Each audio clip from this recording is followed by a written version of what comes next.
আসসালামু আলাইকুম ভিউয়ার্স। তো অনেক সময় কিন্তু আমরা নতুন সেলাই মেশিন কিনে আনবক্সিং কিভাবে করতে হয় এটা বুঝি না। তো আমি দেখাই দিচ্ছি আজকের ভিডিওয় যে আনবক্সিং কিভাবে করবেন এবং আপনারা কি সেলাই মেশিন কিনবেন, কেমন বাজেটে কি সেলাই মেশিন ভালো হবে সেটা আজকে ভিডিও সম্পূর্ণ দেখলে আপনারা বুঝতে পারবেন। তো আমি প্রথমে দেখাচ্ছি এই মেশিনটা আনবক্সিং করে, যে কিভাবে আনবক্সিং করলে আপনার মেশিনটা আপনি চালাতে পারবেন। এই মেশিন নতুন যেভাবে থাকে এই মেশিন কিন্তু এইভাবে চালানো যায় না। যখন আমি খুলবো চাকা লাগাতে হবে, তো অনেক সময় তেল দিতে হবে, পুরো ফিটিং করতে কিন্তু একটা মেকানিক লাগে। তো এই কাজটা আপনারা বাসায় নিজেরাই করতে পারবেন যদি আজকের ভিডিওটা সম্পূর্ণ আপনারা দেখতে পারেন। তো আমাদের চ্যানেলে এখনও যারা নতুন আছেন আমাদের চ্যানেলটা সাবস্ক্রাইব করে পাশে থাকা বেল আইকন অল করে রাখতে পারেন, তো এই ধরনের নিত্য নতুন ভিডিও সবার আগে পাওয়ার জন্য। তো কথা না বাড়িয়ে চলুন দেখি নতুন সেলাই মেশিন কিভাবে আমরা আনবক্সিং করতে পারি। তো প্রথমে আমরা কি করব, ছোট্ট একটা স্ক্রুড্রাইভার নেব, অথবা এই যে ওপেনার অথবা ব্লেড, তো যে কোনো একটা নিয়ে এই যে দেখেন মাঝখান দিয়ে যে টেপ মারা আছে সাদা টেপ, এখানে বাদিয়ে আমরা কিন্তু এইভাবে টান দেবো, এই যে এইভাবে। তো এই যে দেখেন এটা কিন্তু কেটে গেছে। তো এই টেপ কিন্তু আমাদের কেটে গেছে। তো এখন আমরা কি করব, এই যে দেখেন এই সাইডে টেপ আছে, এইভাবে আমরা কেটে দেব। এ কিন্তু খুবই নরম সফট, এ কিন্তু হালকা বাদালেই কিন্তু এই টেপগুলো কেটে যাবে। এই যে দেখেন এভাবে কিন্তু টেপগুলো কেটে যাবে। তো অনেকে আমরা কি করি, এইগুলো বুঝি না, এই কার্টুন কিন্তু আমরা ছিঁড়ে ফেলাই, তো সেই ক্ষেত্রে দেখা যাচ্ছে কার্টুনটা নষ্ট হয়ে যায়। তো তারপরে আমরা এই যে দুই পাশে এইভাবে ধরবো, এই যে দেখেন এইভাবে আমরা এই কার্টুনটা আগলা করবো, এইভাবে করে এই যে হাত দিয়ে এইভাবে ধরে আমরা এইভাবে উপর করে রাখবো টেবিলের পরে।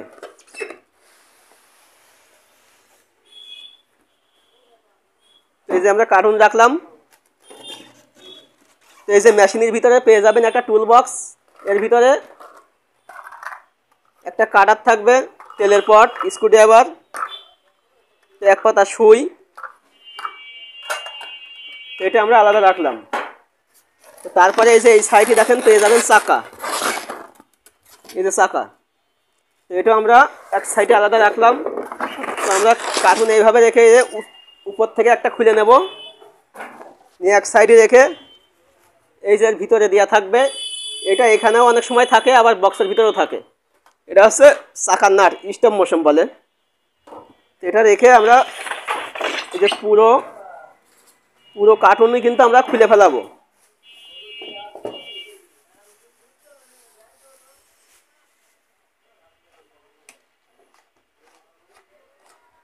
তো এই যে দেখেন পুরো কার্টুন কিন্তু আমরা খুলে ফেলালাম। তো এখন আমাদের কি করতে হবে, সর্বপ্রথম কিন্তু আমাদের এই যে চাকাটা লাগাতে হবে। তো সর্বপ্রথম আমাদের চাকা লাগাতে হবে। তো চাকা লাগাতে গেলে আমাদের একটা কাঠের পরে যদি আমরা মেশিনটা রাখি তাহলে কিন্তু ভালো হবে। তা কীভাবে রাখবো, এই যে এইভাবে উবুর করে এই কাঠের ভিতরে এইভাবে রাখবো। তো প্রয়োজনে অন্য কারো হেল্প নিতে পারেন যদি বাসায় এই কাজগুলো করেন। তো তারপরে আমাদের এই যে দেখতে পাচ্ছেন এই স্টাম্প মৌসুমের উপরে একটা নাট থাকে, এটা হচ্ছে লক থাকে, এই নাটের মাধ্যমে কিন্তু আমাদের এটা লক করে রাখা হয়। তো এই নাটটা আমরা আলাদা খুলে রাখবো। তো তারপরে আমরা এই চাকাটার ভিতরে লাগাবো।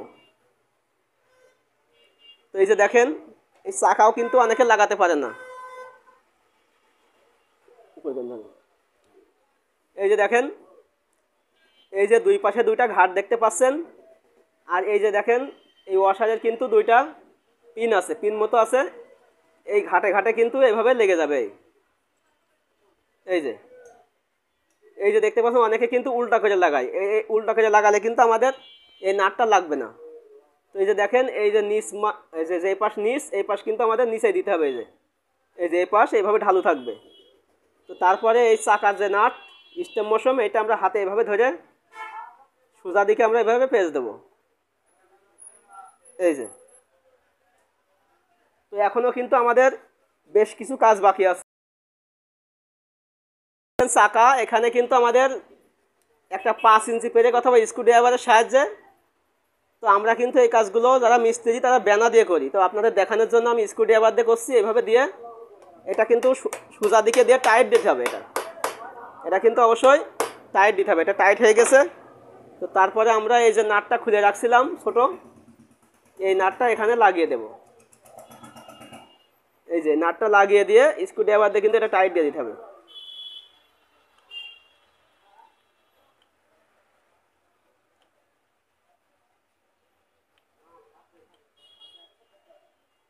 এই যে দেখেন স্ক্রুড্রাইভার দিয়ে এটা টাইট দিয়ে দিলাম। তো এখন যদি আমি মেশিনটা এইভাবে রাখি তাহলে কিন্তু এই যে দেখেন আমাদের কিন্তু এগুলো সেট আপ করা শেষ।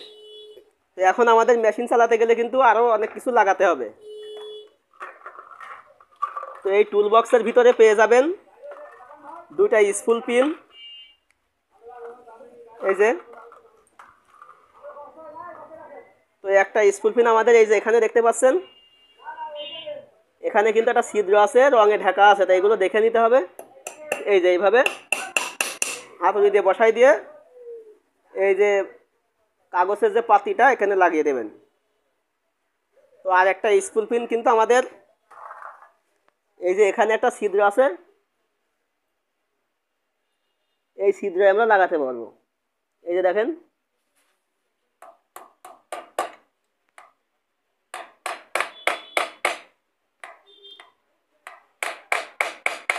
এই যে, তো এখানে লাগিয়ে দিয়ে আমাদের কিন্তু আরো একটা কাগজের পাতি আছে, এটা আমরা এখানে লাগিয়ে দেবো। এই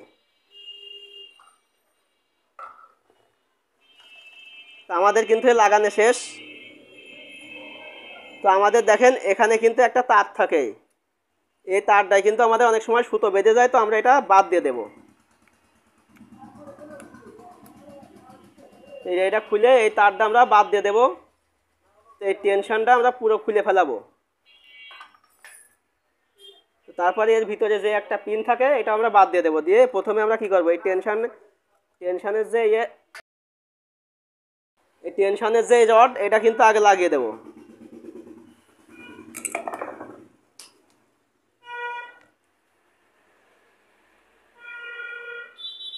এই যে দেখেন এটা লাগালাম। তো তারপরে আমাদের কি করতে হবে, এই যে ঢাকনি এটা কিন্তু লাগাতে হবে এইভাবে।